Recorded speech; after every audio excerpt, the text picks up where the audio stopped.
이 예수님께서 이제 부활하신 다음에 이제 베드로에게 찾아오셔서 조반을 먹은 후에 요한의 아들 시몬아, 베드로에게 기죠. 시몬이란 뜻이 뭐예요?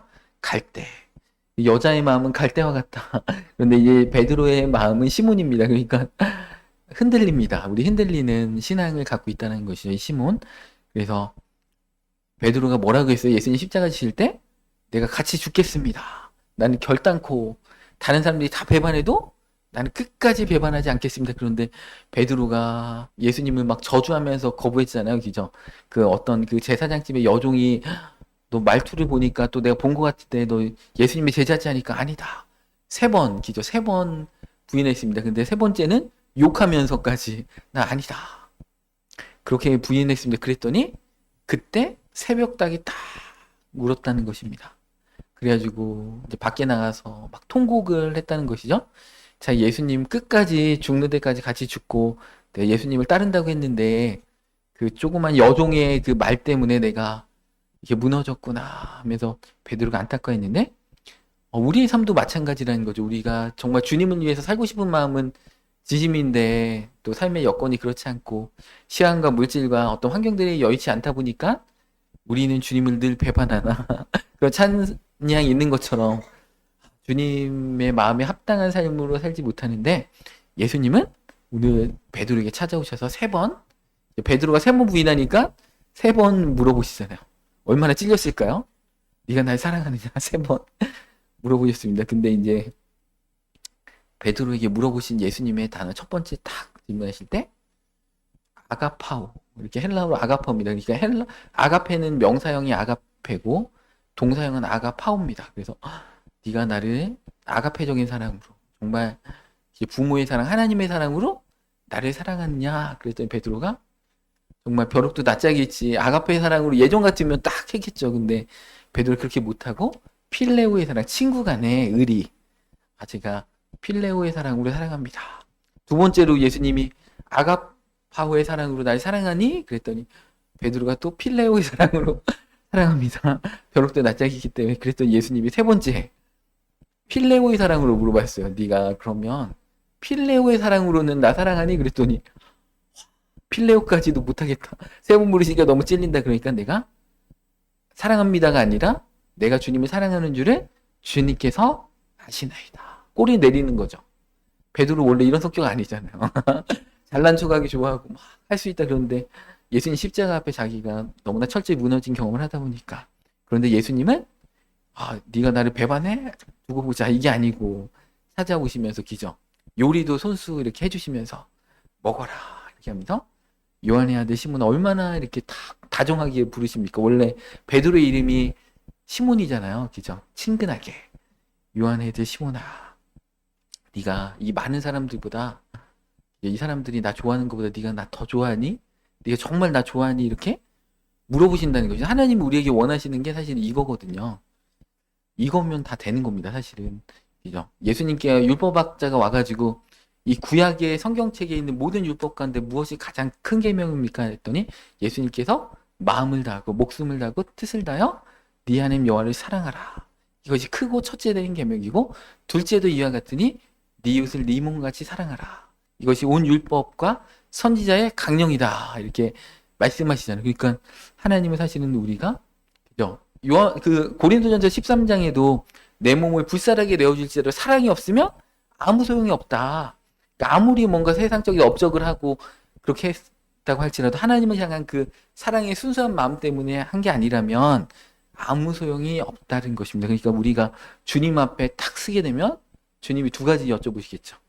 네가 나를 얼마나 사랑했느냐 이 살면서 이 삶 가운데 두 번째 네가 하나님 나라를 위해서 얼마나 살아냈느냐. 그러니까 이게 드라마나 영화를 봐도 그냥 남녀 주인공이 만나서 잘 먹고 잘 살았더라. 그럼 아무 감동이 없잖아요. 근데 그 어려움 가운데, 그 위기 가운데 대신 헌신적으로 막 기죠.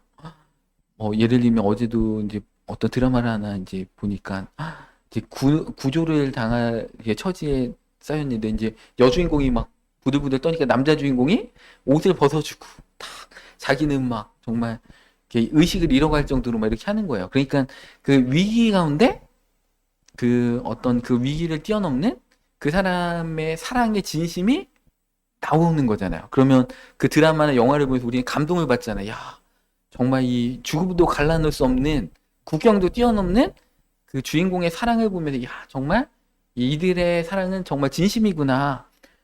그런데 우리의 일상 가운데 우리 하나님이 우리의 사랑을 달아보시려고 우리를 시험하시는데 우리는 어떠합니까? 정말 쟤를 보니까 정말 안심이 안 된다. 내가 쟤를 믿고 뭔가 일을 못 맡기겠다. 그런 자가 아니고 정말 나를 사랑하는구나. 이 어려움 가운데도 감사하고 나를 원망하지 않고 내 사랑을 의심하지 않고 그 어려움 가운데 나를 끝까지 나를 붙들고 있구나. 그죠?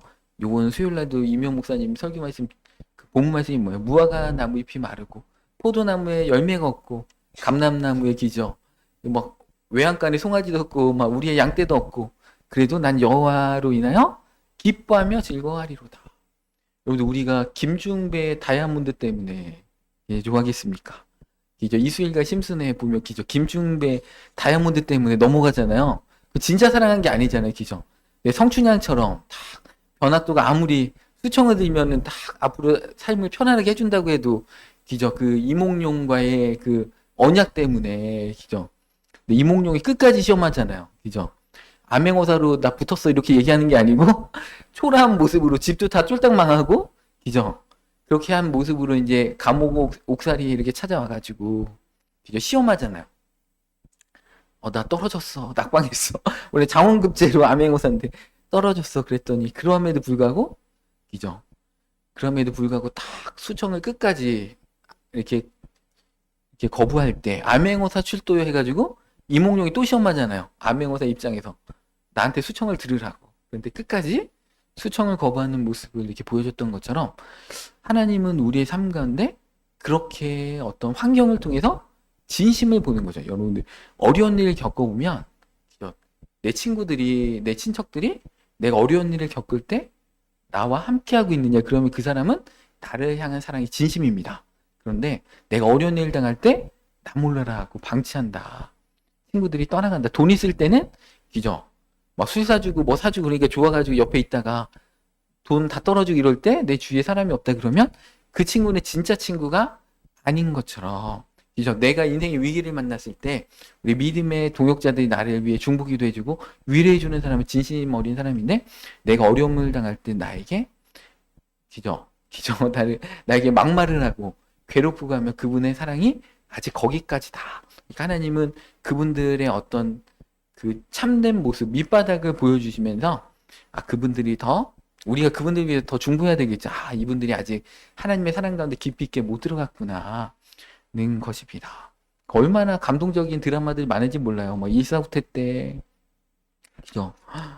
그 이게 흥남부대에서 그 배를 막 타야 되는데 막 못 타가지고 그죠? 국제시장인가요? 막 그거 보면 그 동생 여동생이 그 배를 못 탔잖아요. 그러니까 아빠가 그 배를 큰 배를 안 타고 이제 거룻배 같이 남아가지고 그 동생을 찾으려고 이렇게 이산 가족이 이렇게 되는 그런 장면들이 있잖아요. 그러니까 진정으로 사랑한다면 그거 다 그 사랑하는 대상을 위해서 희생적으로 들어간다는 것입니다. 우리가 하나님을 사랑한다고 하고서 말로만 때우고 기죠. 하나님이 원하시는 정말 하나님을 사랑한다면 하나님이 기뻐하시는 삶 가운데 하나님이 원하시는 그 말씀대로 우리가 딱 하는 거죠.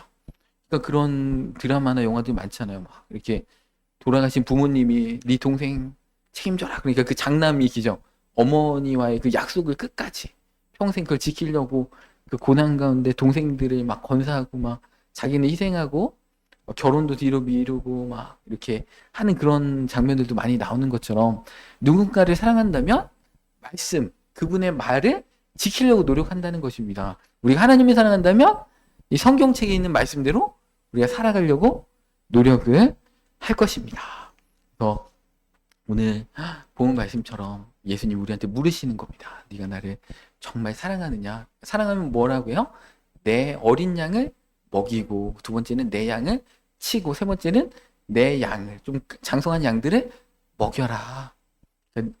내게 오는 많은 양 때 오늘 찬양에도 그랬잖아요. 내게 오는 많은 양 때 네게 맡겨줄 테니 사랑하는 내 치고요. 많은 양들을 부탁한다. 이렇게 말씀하신다는 것입니다. 그러니까 우리가 진정으로 주님을 사랑하는 삶으로 살아러 간다는 것은 우리보다 믿음이 연약한 자들이 예수님의 사랑을 온전히 깨달을 수 있도록 그들을 신앙 안에서 우리가 끌어주는 것들, 이것이 주님께서 원하시는 삶이다. 나를 사랑한다면 내 어린 양을 먹이고 내 양을 치고 내 양을 먹여라.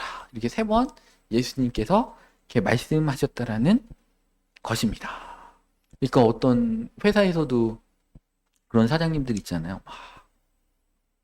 회사 잘 되면 우리 열심히 헝그리 정신을 가지고 열심히 잘해봅시다. 식당을 막 일으키면 월급 올려줄게. 막 이렇게 했다가 식당 매출은 늘어나는데 회사는 매출 늘어나는데 입 싹 닫고 자기 혼자 골프 치러 다니고 그런 사람은 그 말에는 사랑이 없는 거죠. 그 말은 지키지 않는다는 것이죠. 어려울 때일수록 그죠? 매출이 조금 늘으면 그거에 대해서 이게 보너스를 딱 이렇게 만들어 가지고 이렇게 딱 주면서 우리 다 함께 잘해봅시다. 잘 먹고 잘 삽시다. 우리 잘해가지고 좋은 회사 만들어가지고 우리 자녀들도 잘 건사하고 이렇게 합시다 하면 이게 신뢰가 가는데 그죠? 전혀 안 그렇고 그죠? 그렇게 한다면 그러니까 어려울 때 못하면 이렇게 좋을 때도 못한다는 것입니다. 그러니까 그분의 행동을 보면 제가 그 요즘 되게 그 재밌는 게 있는데 거기에 딱 그 얘기를 해요. 친정 엄마가 그 딸한테 그 얘기를 합니다. 누군가 너를 사랑한다는 것은 그 사람의 말을 들어보면 되는 게 아니고 그 사람이 어떤 행동을 너에게 하고 있는가를 유심히 보고 있으면 된다. 네가 힘들 때 널 지켜보다가 어느 순간에 딱 나타나가지고 도와준다거나 그러면 너를 진짜 사랑하는 거야. 그 사람의 행동을 봐. 그러니까 이제 갑자기 화면이 샥 지나면서 이제 과거가 막 회상되면서 자기를 도와줬던 그 장면들이 막 이렇게 지나가더라고요. 그러니까 행동 없는 말로 때우는 립 서비스는 다 거짓말이다. 믿을 수가 없다. 증명이 안 되는데 그럼 우리의 삶도 마찬가지죠. 주님께서 보실 때 말로는 주님 저희 축복해 주시면 내가 주님 위해 살겠습니다. 근데 지금 조금 축복해 줬는데 하나님 위해서 살지 않아요. 그럼 하나님 기가 막히게 하시죠. 몇천 년 동안 속았는데 하나님의 자녀들에게 이스라엘 백성부터 해가지고 몇천 년 동안 속았는데 우리가 얄팍한 그걸로 하나님 축복해 주시면 내가 더 주님 위해서 이렇게 하고 한다고 해도 하나님은 속지 않으신다는 것입니다.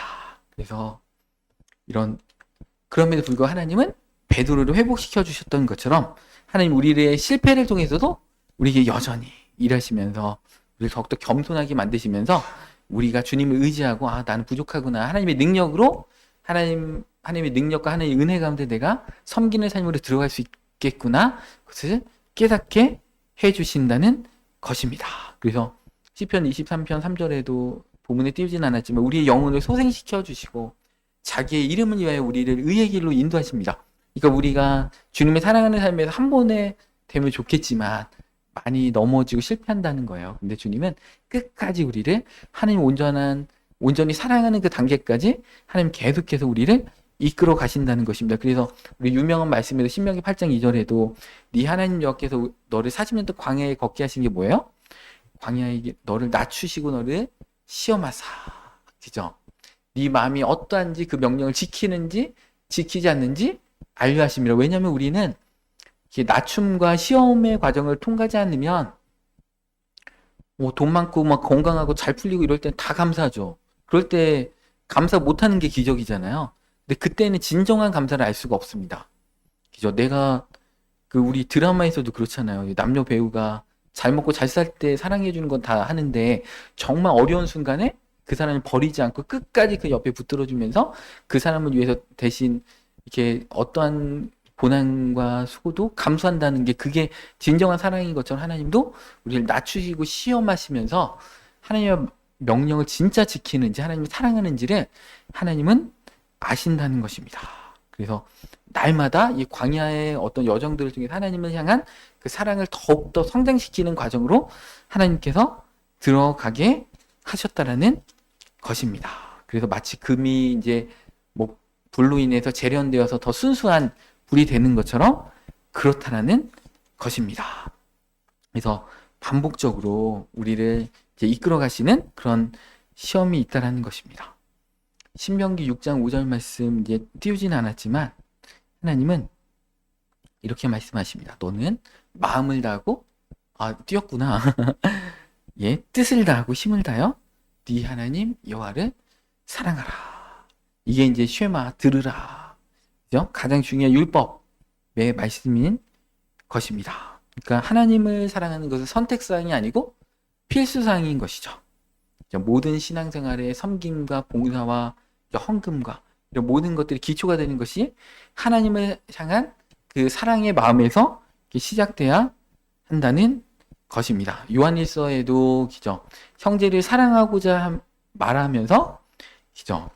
형제를 사랑하지 않는다면 그것은 그죠? 보이는 바 형제를 사랑하지 않는 자가 어떻게 보이지 않는 바 하나님을 사랑할 수 없다. 이렇게 못 박아서 말씀하고 계십니다. 그러니까 하나님을 향한 그 사랑은 이웃 사랑을 통해서 증명된다는 것입니다. 그래서 율법에도 보면 오늘 새벽 기도 때도 이제 말씀 나눴지만 신명기 14장에 그죠? 이제 구제 11조가 나오죠.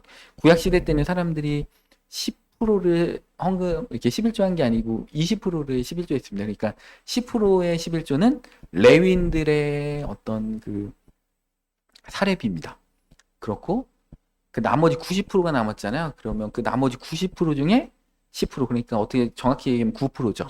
그 9%는 7년 이렇게 안식년 될 때 첫째 해, 둘째 해, 넷째 해, 다섯째 때 축제의 11조라고 해서 그 11조를 가지고 이제 예루살렘으로 가가지고 다 함께 즐겁게 먹고 레위인들도 데려가고 왜냐면 기업이 없으니까 먹고 그 거류인들도 데려가가지고 이렇게 먹는 그런 11조를 했습니다. 그 다음에 셋째 해하고 여섯째 해에는 성읍에 저축해가지고 그 안에 있는 고아와 과부와 외국인 노동자 이 세 부류의 사람들에게 음식을 나눠주고 기쁘게 먹었습니다.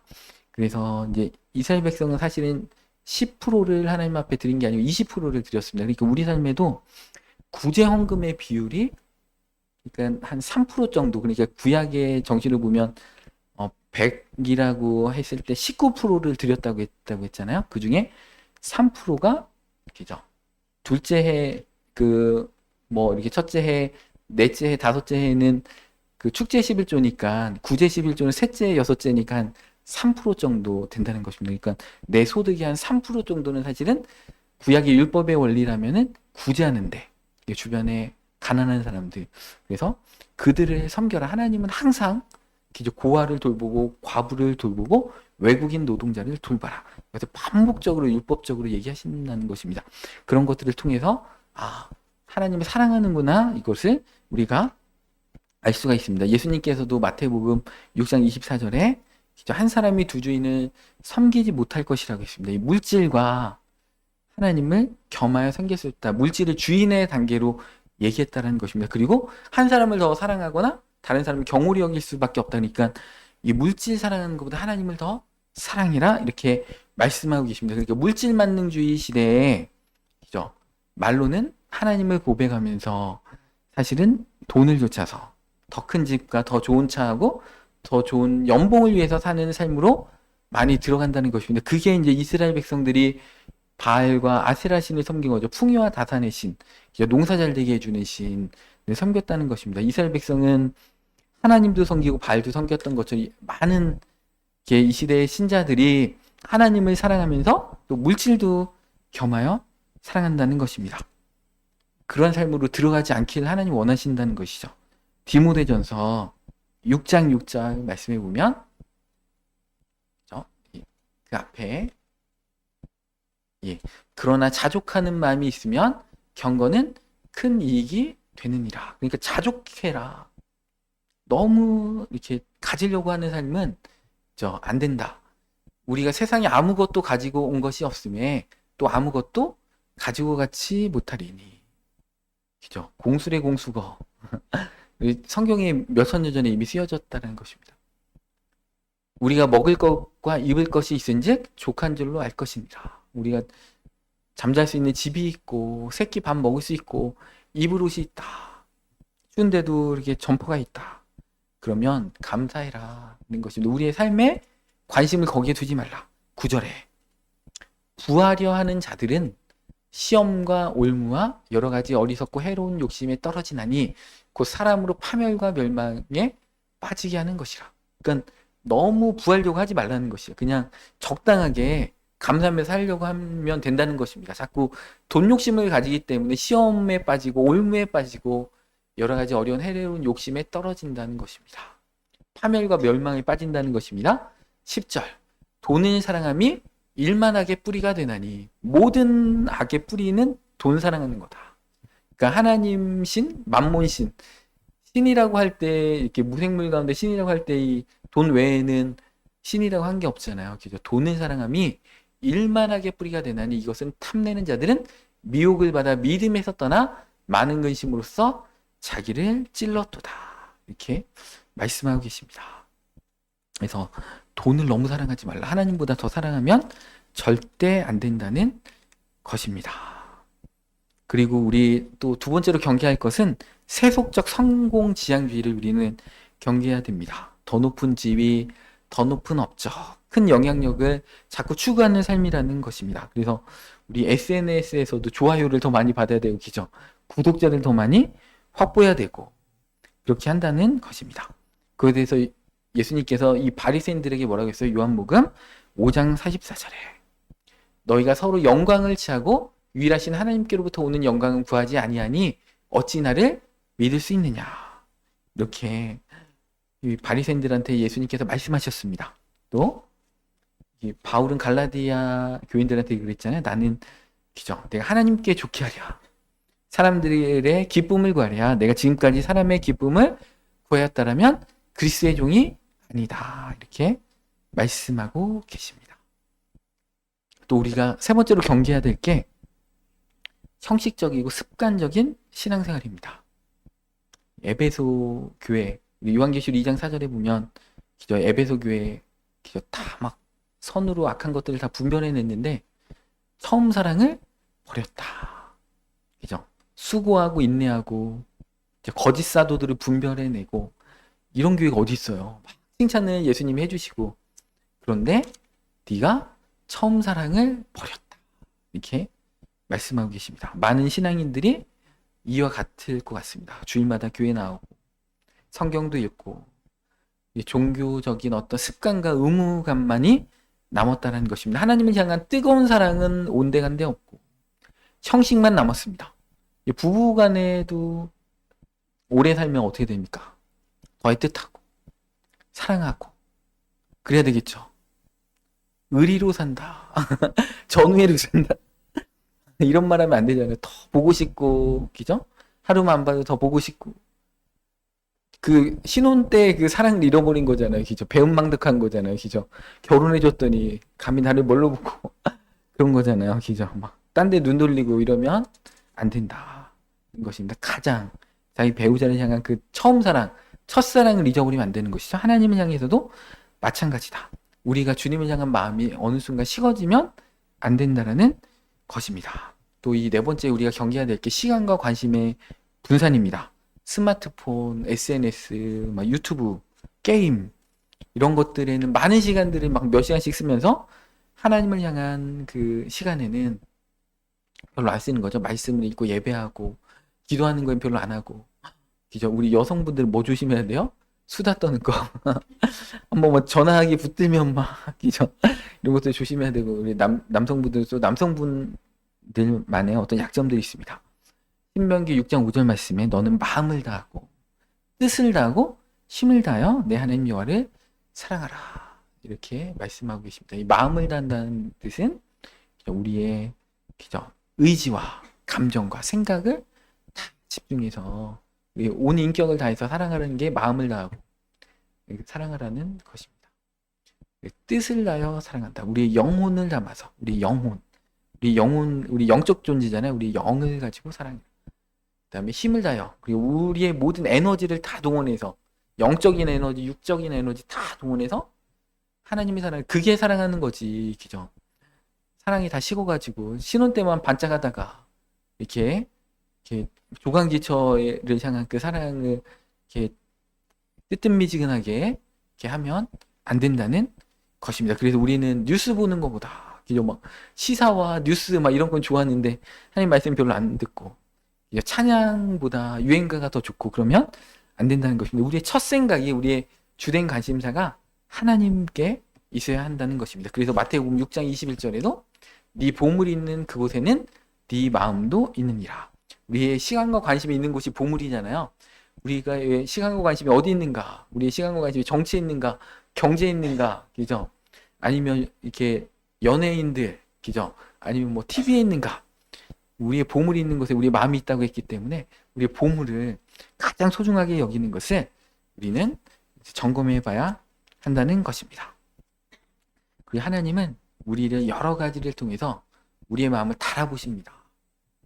우리의 마음이 진짜 우리 마음 깊숙한 곳에 하나님을 향한 사랑이 얼마나 있는가를 달아보십니다. 우리 신명기 13장 1절 말씀 보면 너희 중에 선지자나 꿈꾸는 자가 일어나서 이적과 기사를 내게 보이고, 이 선지자가 환상을 보는 자가 일어나서 막 이적과 기사를 막 행한다는 것입니다. 그게 막 다 이루어지는데 2절에 중반절에 너희가 알지 못하던 다른 신들을 우리가 따라 섬기자고 말할지라도, 그러니까 선지자급에 되는 그 은사가 막 나타나는 자가 변질돼 가지고 이단에 심취해 가지고 잘못된 어떤 가르침을 줄 때, 그죠? 3절에 너는 그 선지자나 꿈꾸는 자의 말을 청종하지 말라. 이는 너희 하나님 여호와께서 너희가 마음을 다하고 뜻을 다하여 너희 하나님 여호와를 사랑하는 여부를 알려하사 너희를 시험하려 하심이라. 그러니까 그들을 청종하지 말라는 거죠. 우리 주변에 막 은사가 뛰어난데 하나님의 말씀에서 벗어난 자를 우리 주변에 하나님이 붙여주신다는 거예요. 근데 그 자를 쫓아간다는 것은, 그죠? 마음을 다하고 뜻을 다하고 힘을 다하여 너희 하나님 여호와를 사랑하는지를 알려하신다. 그러니까 은사는 막 나타나는데 하나님의 뜻대로 순종하지 않는 영적 리더를 쫓아가는 자는 하나님을 사랑하지 않는 자다.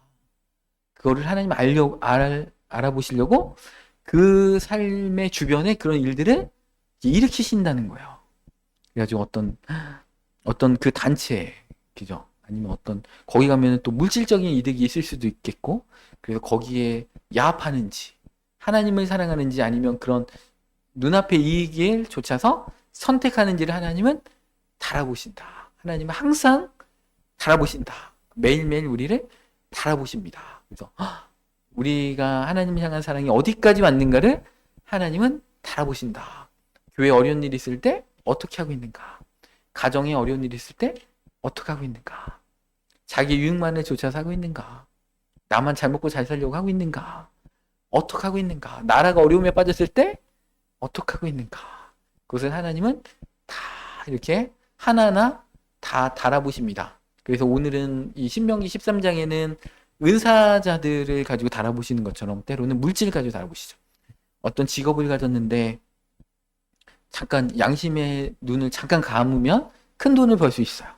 그럴 때 내가 하나님을 사랑하는가 돈을 사랑하는가, 하나님은 보고 계시다는 거죠. 그런 기회를 우리 삶에 일으키는 거를 하나님이 허용해 주심으로, 마귀가 역사하는 것을 허용해 주심으로 테스트하신다. 그래서 이 시험하신다, 오늘 이렇게 너희 하나님 여호와를 사랑하는 여부를 알려하사 너희를 시험하심이라, 이거는 그냥 시험에서 막 멸망시킨다는 게 아니고 진품으로 이렇게 정련하시고 다듬으신다는 히브리어 원어의 뜻이 있습니다. 그러니까 그런 시험을 하나님 계속 해보시는 거예요.